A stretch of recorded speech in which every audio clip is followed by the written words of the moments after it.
किंवा हा आपल्याकडनं राहून गेला, हा आपल्याकडनं राहून गेला विषय, आणि त्या पद्धतीनं विषय येतात आणि त्याच्यातनं ते विषय आम्ही मंजूर करतो. आताच्या काळामध्ये शेवटच्या अर्थसंकल्पामध्ये फार विचारपूर्वक आम्ही ज्या योजना दिल्या त्या योजनेच्या बद्दल पण फार टिंगलटवाळी झाली, फार त्याच्यामध्ये बदनामी करण्याचा प्रयत्न केला. परंतु खरोखरीच मुख्यमंत्री माझी लाडकी बहीण योजना ही इतकी पॉप्युलर झालेली आहे. आज देखील आपण साधारण माहिती घेतली तर महिलांच्यामध्ये एक समाधानाचं वातावरण पाहायला मिळतं आणि सर्व घटकाला त्याच्यातनं न्याय द्यायचा प्रयत्न आम्ही सगळ्या समाजातल्या महिलांना, गरीब महिलांना न्याय द्यायचा प्रयत्न त्या बाबतीमध्ये त्या ठिकाणी केलेला आहे. नंतर म्हणले पैसेच येणार नाही, पैसेही आले. नंतर म्हणले पैसे आलेत का खात्यात घ्या लवकर काढून, नाही तर परत जमा करतील. म्हणजे काहीही बोलायचं. ठीक आहे, प्रत्येकाला एकमेकाच्या बरोबर आरोप प्रत्यारोप करण्याचा अधिकार आहे, त्याबद्दल दुमत असण्याचं कारणच नाही. पण कुठंतरी काहीतरी त्याला तारतम्य ठेवण्याची गरज आहे. तशा पद्धतीनं कधीकधी काही जणांच्याकडनं निश्चितपणे ते तारतम्य पाळलं जात नाही. आज आपण जर बघितलं तर ह्याच्यामध्ये स्थिर किमतीवर आधारित जो GSDP हा पूर्वीच्या काळामध्ये 1.9% होता, तो जवळपास 8.5% त्या ठिकाणी पोचलेला आहे. वाढ चांगल्या प्रकारची झालेली आहे. FDI मध्ये पण देशातील तुलनेत निश्चितपणे महाराष्ट्रामध्ये एक चांगल्या पद्धतीची गुंतवणूक झालेली आहे. त्यामध्ये पण सांगायचं नाही महाराष्ट्रात आता काहीच येत नाही, सगळं दुसरीकडे चाललं. काहीतरी बोलायचं आणि आमच्या महाराष्ट्रातल्या जनतेच्या मध्ये गैरसमज निर्माण करायचा आणि त्याच्यातनं हे कुठंतरी तुलनात्मक समोर आल्यानंतर फार मोठं जर काढत बसलं तर लोक ते वाचत बसत नाही, मोठी पुस्तिका काढली तर.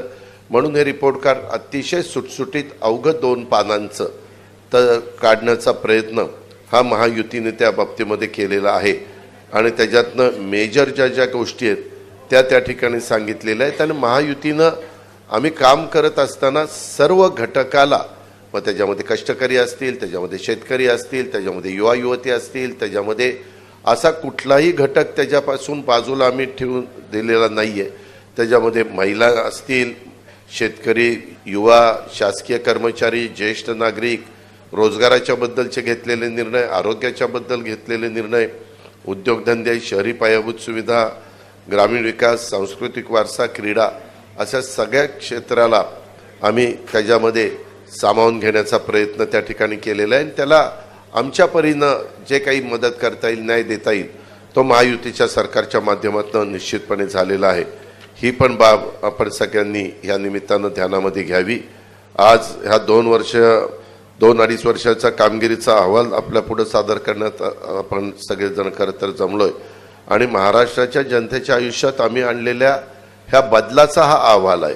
गेल्या 2 वर्षात महिलांच्यापासून पार शेतकऱ्यांच्यापर्यंत आणि युवकांच्यापासून उद्योगांच्यापर्यंत प्रत्येक वर्गाच्या उन्नतीसाठी आम्ही अविरत अशा प्रकारची मेहनत घेतलेली आहे. आज आम्ही आपल्यासमोर या मेहनतीचा हा लेखाजोखा मांडतोय आणि त्याच्यातून हे सगळं आपल्या पुढे ठेवण्याचा आमचा प्रयत्न आहे. आपल्यामार्फत राज्याच्या कानाकोपऱ्यात सांध्यापासून बांध्यापर्यंत तो पोहोचवण्याचा आमचा सगळ्यांचा प्रयत्न आहे.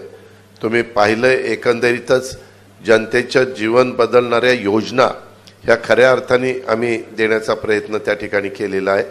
आमच्या योजनांचा मिळणारा खरं तर इतका अभूतपूर्व अशा प्रकारचा प्रतिसाद बघून आमचे विरोधक थोडेसे गडबडलेले आहेत.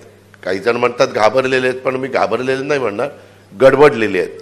माझी लाडकी बहीण, मुख्यमंत्री माझी लाडकी बहीण योजनेच्या यशामुळं ते त्या ठिकाणी गडबडून गेलेत. आम्ही जेव्हा ही योजना जाहीर केली तेव्हा या योजनेची अंमलबजावणी कधी होणारच नाही असं ते म्हणायचे. त्यानंतर आमच्यावर टीका केली की फॉर्म भरले जातील पण पैसेच देणार नाहीत. त्याच्यानंतर आज आता 2.5 कोटी मायमाऊलींच्या खात्यामध्ये पैसे 5 महिन्याचे मिळून प्रत्येकी 7,500 साधारण त्यांचे फॉर्म कधी आले त्या पद्धतीनं जमा झालेत. विरोधकांना आमच्या बहिणींच्या आयुष्यात होत असलेला सकारात्मक बदल हा पचनी पडत नसल्यामुळे आता ते सांगत आहेत की हे पैसे फक्त निवडणूक होईपर्यंत मिळतील. मी आपल्याला अतिशय जबाबदारीनं CM-DCMच्या साक्षीनं सांगतो की ह्यामध्ये तरतूद पहिल्यांदा केलेली होती 10,000 कोटीची, नंतर केली 35,000 कोटीची. अशा पद्धतीने टोटल 45,000 कोटीची वर्षभराची तरतूद त्यामध्ये त्या ठिकाणी केलेली आहे. आणि महाराष्ट्रातील माझ्या सर्व मायमाऊली बहिणींना मला खात्री द्यायची या निमित्तानं की योजना तात्पुरती नाही, निवडणुका येतील, निवडणुका जातील, हे तर 5 वर्षांनी ठरलेलंच आहे. पण हे तुमचे जे काही पैसे आहेत ते तुमचा अधिकार आहे, कोणी ते काढू घेऊ शकत नाही. खरं तर भविष्यात या योजनेच्या माध्यमातून दिल्या जाणाऱ्या मदतीत आणखी वाढ करण्याचा सुतोवाच हा मुख्यमंत्र्यांनी केलेला आहे. याचा आम्ही विचार करतोय. आम्ही ही योजना अतिशय विचारपूर्वक आणि भविष्याचा विचार करून मांडलेली आहे आणि त्यांची यशस्वीपणे अंमलबजावणी देखील आम्ही त्या ठिकाणी करतोय. अशा पद्धतीनं वीज माफीचा 3, 5, 7.5 ही योजना असेल. उलट मला या निमित्ताने सांगायचं आहे, पूर्वी सुशीलकुमार शिंदे साहेबांचं सरकार असताना अशाच प्रकारे 2003 साली मोफत वीज देण्याची घोषणा केली, बिल दिलं आणि नंतर लगेच निवडणुका झाल्यानंतर ती योजना पद्धतशीरपणे बाजूला केली आणि बिलं द्यायला सुरुवात केलेली आहे. त्या गोष्टी होणार नाही. ह्या योजना निश्चितपणे पुढं वीज माफीची, माझी लाडकी बहीणची ह्या चालूच राहणार आहेत. हाही विश्वास आम्ही ह्या निमित्तानं महाराष्ट्राला, महाराष्ट्रातले सर्व माझ्या शेतकरी वर्गाला आणि माझ्या मायमाऊली बहिणींना देतो. तसंच युवा युवतींचा तो जो कार्यक्रम आहे तो देखील, अशा बऱ्याचशा आमच्या योजना आहेत. परंतु बाकीचे पण मान्यवर बोलणार आहेत. माझ्या सगळ्या सहकारी मित्रांना एवढंच सांगायचं आहे, तुम्हाला सांगायचं आहे की महायुती सरकार हे काम करणारं सरकार आहे. येत्या काळात आम्ही मागच्या 2-2.5 वर्षात केलेल्या कामाच्या जोरावर आमच्या कामाचं काम रिपोर्ट कार्ड जनतेसमोर देऊन त्यांची मतं आणि महाराष्ट्राचं उज्ज्वल भविष्य घडवण्यासाठी आशीर्वाद मागणार आहोत. ह्याकरता ही आजची पत्रकार परिषद बोलवण्यात आलेली आहे. धन्यवाद.